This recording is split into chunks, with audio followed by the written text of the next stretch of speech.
Monster beat up diner boss over a pizza. Brutal bodybuilder Patrick Tate went berserk in a pizza parlour the night before he was killed.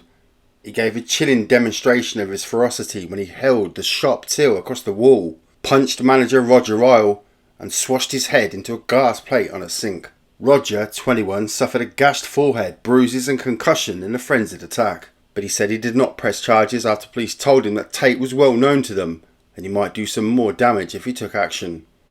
Hulking Tate, who weighed 18 stone, drove from his Basildon home to the town's London Pizza Company branch after arguing with Roger on the phone. A woman with him called to demand the delivery of a pizza with 4 different toppings on each quarter. When Roger tried to explain it was not on the menu, Tate grabbed the phone and screamed, "You will deliver the pizza, what I fucking want, or I'll come round and get it." Roger refused because of his attitude. Half an hour later, Tate burst in and attacked him in front of his girlfriend Sally Tilbrook, 16, who also works there, and a delivery boy. The manager said, "When I heard he'd been killed, my first thought was, it couldn't have happened to a nicer fella." Sally said, "He had this horrible fixed stare and seemed calm and cruel." Tate spent thousands transforming his bungalow after moving in 2 years ago. Yesterday, a Swiss Mercedes and VW Passat were parked in the drive, but a neighbour said, "They are bangers compared to some of the motors I've seen here. Porsches, brand new Mercs and even a fantastic Rolls Royce. Everyone used to wonder where he got his money from, but no one dared to ask."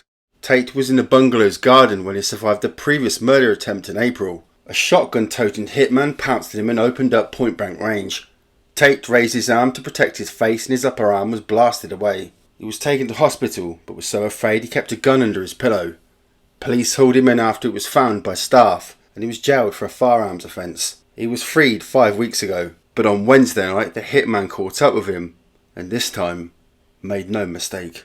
Tate's mad attack over pizza put man in hospital.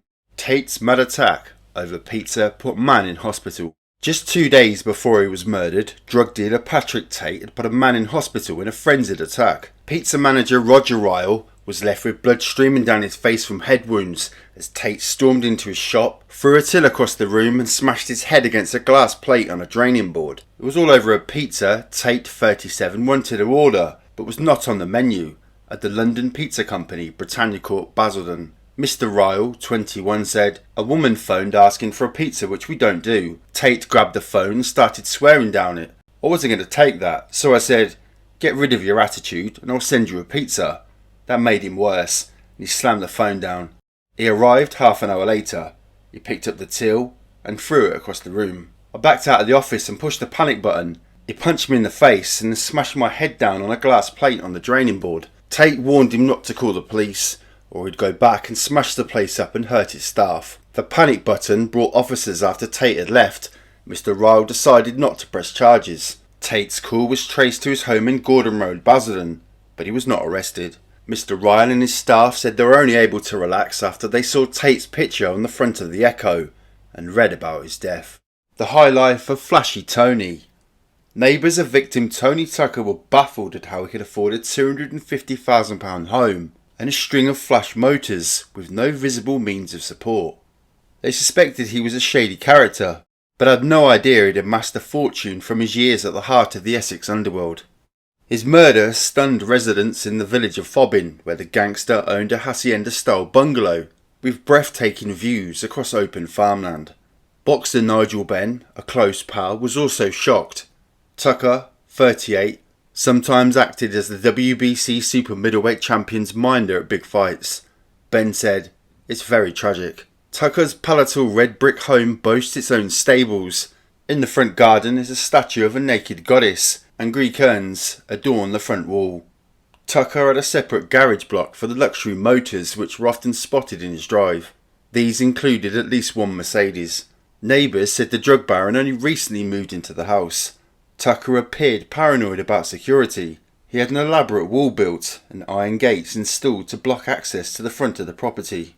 A sophisticated video intercom system was also fitted to vet callers, and after dark, guard dogs patrolled the grounds. The detective lead in the murder hunt said Tucker had good reason to fear for his safety. Chief Superintendent Ivan Dibley said of the 3 victims, these men had been involved with the sort of criminality where it is likely that their lives had been threatened before. Post-mortem examinations were being carried out on the bodies yesterday at Broomfield Hospital, Chelmsford. Mr. Dibley appealed for more information from the public. He said, "I'd particularly like to hear from anyone who saw a vehicle leaving the farm track at Whitehouse Farm, or anybody who saw somebody thumbing a lift on the A130 which runs past the farm at that relevant time." Mr. Dibley confirmed the 3 men arrested on Thursday on suspicion of being connected with the shootings had been released without charge. Killings may be just a start. Murder squad detectives investigating the triple gangland killings in Rettendon are looking at possible links with the Bellariki Hospital clown shooting. Officers fear there could be connections between the murders of the notorious Essex criminals and the shooting in October in which a patient was blasted with a shotgun carried by a man dressed as a clown. Police believe drug barons Patrick Tate, Anthony Tucker and Craig Rolfe were ambushed by the murderer at the remote spot off the A130. And Detective Superintendent Ivan Dibley, heading investigations, said the 3 deaths could lead a void in the drug dealing world in Essex, leading to further violence as underworld thugs battle for power.